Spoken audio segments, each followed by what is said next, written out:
अस्सलामुअलैकुम students, I am your teacher Sarwali. और आज हम फर्स्ट लेसन स्टार्ट करेंगे फ़िज़िक्स का।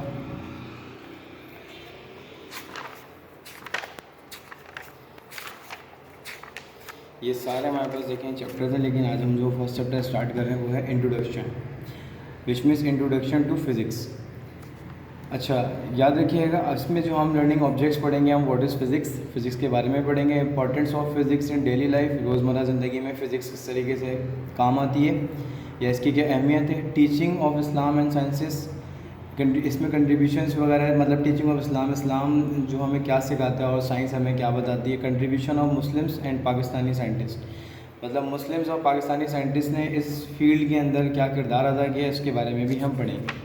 आइए, सबसे पहले हमारे पास जो पहला सवाल आता है वो आता है defined physics and also defined it's branches. The word physics, ये जो लफ्ज़ फिज़िक्स है, comes from a Greek word. ये ग्रीक वर्ड फिजिकोस से बना है, मीन्स जिसके मतलब होते हैं नेचुरल या कुदरती।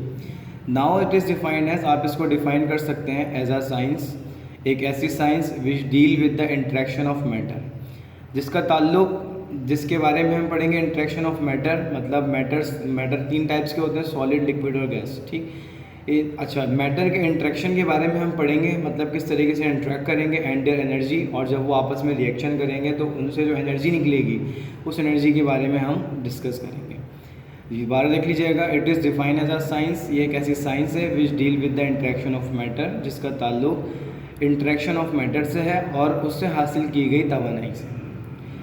सेकंड हमारे पास देखें, सवाल में ही आगे लिखा हुआ है ऑल्सो डिफाइन इट्स ब्रांचेस, आपने ब्रांचेस को डिफाइन करना है। तो आइए मैं आपको चंद एक ब्रांचेस, टोटल 9 ब्रांचेस है, टोटल 9 ब्रांचेस समझाता हूँ, लेकिन बोर्ड में सवाल कभी कभी 3 ब्रांचेस भी आता है, कभी ब्रांचेस खुद भी दे देते हैं। ठीक है, तो इस तरीके से आपने ब्रांचेस को समझना है और इसको याद भी करना है। सबसे पहले हमारे पास ब्रांचेस में आता है mechanics. It deal with the motion of object, इसका ताल्लुक उन ऑब्जेक्ट से, उन ऑब्जेक्ट की हरकत से है, विच मीन्स जो ऑब्जेक्ट मूव कर रहे हैं विद और without reference of force. With, या तो उनको रेफरेंस ऑफ फोर्स चाहिए या फिर नहीं चाहिए, दोनों सूरतों के अंदर ये ऑब्जेक्ट जो मूव करेंगे ये मैकेनिक्स कहलाता है। लेट सपोज अगर मैं आपसे बोलता हूँ कि आपका सोलर सिस्टम जो है, ठीक, तो वो ऑटोमेटिकली मूव कर रहा है, उसे किसी एक्सटर्नल फोर्स की नीड नहीं है। ठीक, लेकिन अगर मैं आपसे बोलता हूँ कि आपके पास एक गाड़ी का व्हील है, ठीक, सही है, तो उसको आपने क्या करना है, उसको वो बाय द फोर्स मूव कर रहा है। ठीक,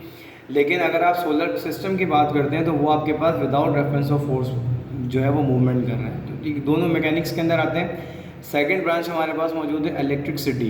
it is concern with the phenomena and effects related to the electric charges, इसका ताल्लुक जो है उन इफ़ेक्ट से है, ठीक है, जो इलेक्ट्रिकल चार्जेस के ऊपर असरअंदाज होंगे। अब इलेक्ट्रिकल चार्जेस हमारे पास दो तरीके के होते हैं, उनके इफ़ेक्ट्स कौन कौन से होते हैं ये भी हम अभी समझ लेते हैं। इलेक्ट्रिकल चार्जेस जो होते हैं वो दो टाइप्स के होते हैं, एक पॉजिटिव चार्ज होता है और एक नेगेटिव चार्ज होता है। याद रखिएगा, जो सेम चार्जेस होते हैं, मतलब पॉजिटिव हमेशा एक दूसरे को रिपेल करते हैं, जबकि पॉजिटिव नेगेटिव एक दूसरे को अट्रैक्ट करते हैं। जो इलेक्ट्रिसिटी जनरेट होती है वो पॉजिटिव नेगेटिव जो दो टर्मिनल्स होते हैं इनको यूज़ करते हुए हम इसको इस्तेमाल करते हैं और फिर करंट हमारे पास फ्लो होता है। थर्ड ब्रांच मेरे पास मौजूद है electromagnetism. It deal with the observation, इसका ताल्लुक मुशाहिदे से, principles, laws and the method related to electricity and magnetism. अब यहाँ पे हम दो चीज़ों का मिलाप कर रहे हैं, एक इलेक्ट्रिसिटी और एक मैग्नेटिज्म, ठीक है, और उससे जो मिलकर जो फील्ड बन रही है वो इलेक्ट्रोमैग्नेटिज्म बन रही है। जिस तरीके से इलेक्ट्रिकल चार्ज दो टाइप्स के होते हैं, पॉजिटिव और नेगेटिव, इसी तरीके से मैग्नेट के अंदर भी दो पोल्स होते हैं जो कि साउथ पोल और नॉर्थ पोल होते हैं। होता यह है कि जो साउथ पोल होता है उसको मतलब पॉजिटिव यूज़ करते हैं, नॉर्थ पोल हमारे पास नेगेटिव यूज़ होता है। जिस तरीके से पॉजिटिव चार्ज एक दूसरे को रिपेल करते हैं, बिल्कुल इसी तरीके से साउथ नॉर्थ और नॉर्थ एक दूसरे को रिपेल करेंगे। सेम चार्जेस सेम पोल आपस में एक दूसरे को रिपेल करते हैं, जबकि अपोजिट चार्जेस और अपोजिट पोल एक दूसरे को अट्रैक्ट करते हैं। नंबर 4 ब्रांच है solid state physics. It is concern with the structure and properties of solid material. जितनी भी हम ठोस चीज़ों की बात करेंगे, उनकी प्रॉपर्टीज़ के बारे में, उनके स्ट्रक्चर के बारे में बात करेंगे, वो सारी सॉलिड स्टेट फिजिक्स में आती हैं। ब्रांच नंबर 5 है atomic physics. It is concern with the structure and properties of the atom, इसका ताल्लुक structure and properties of matter, मतलब प्रॉपर्टीज़ ऑफ एटम। एटम को आप जानते होंगे, एटम सबसे टाइनीस्ट पार्टिकल होता है, ठीक है, तो एटम के स्ट्रक्चर, एटम की प्रॉपर्टीज़ के बारे में जो पढ़ेंगे वो सब कुछ हम एटॉमिक फिजिक्स में रीड आउट करेंगे, उसको समझेंगे।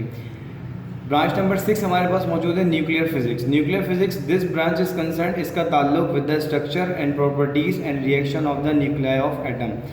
अब एटम जो बेस करता है, बेसिकली एटम तो हमने एक ओवरऑल मतलब वो एटम ओवरऑल है, लेकिन इसी एटम का एक आपके पास सेंटर पार्टिकल होता है, सही, सेंटर आपके पास जो पार्ट होता है वो न्यूक्लियस कहलाता है। फिर इस न्यूक्लियस के अंदर मजीद दो चीज़ें होती हैं जो कि आपके पास प्रोटॉन और न्यूट्रॉन होते हैं, जबकि इलेक्ट्रॉन्स बाहर रिवॉल्व कर रहे होते हैं। तो हम अगर बात करते हैं किसी भी एटम के न्यूक्लियस के बारे में, तो उसकी हम जितना उसके बारे में स्टडी करेंगे वो न्यूक्लियर फिजिक्स में आएगा।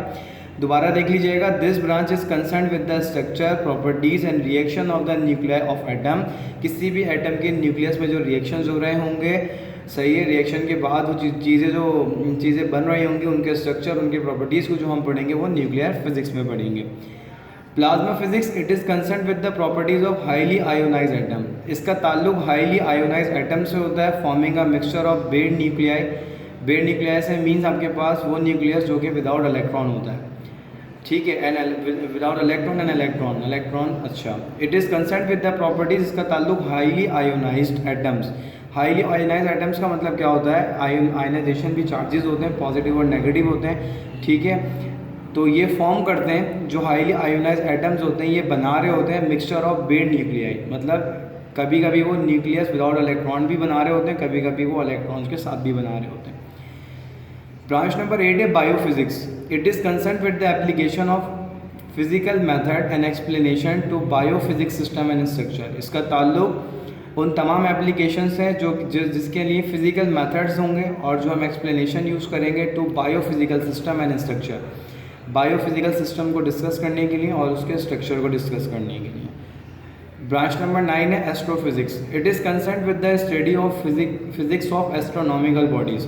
अब एस्ट्रोनॉमिकल बॉडीज़ वो ऑब्जेक्ट्स होते हैं जो कि खला में जा रहे होते हैं, ठीक, मतलब हमारी स्पेस में मौजूद होते हैं। उसमें अगर आप देखें तो आपके सैटेलाइट्स हो गई, ठीक, इनकी सिग्नलिंग होती है, जो इनका कनेक्शन ज़मीन से होता है। तो ये सारी चीज़ें जो हम पढ़ेंगे वो एस्ट्रो बॉडीज़ के बारे में पढ़ेंगे हम लोग, तो वो एस्ट्रोफिजिक्स कहलाती है।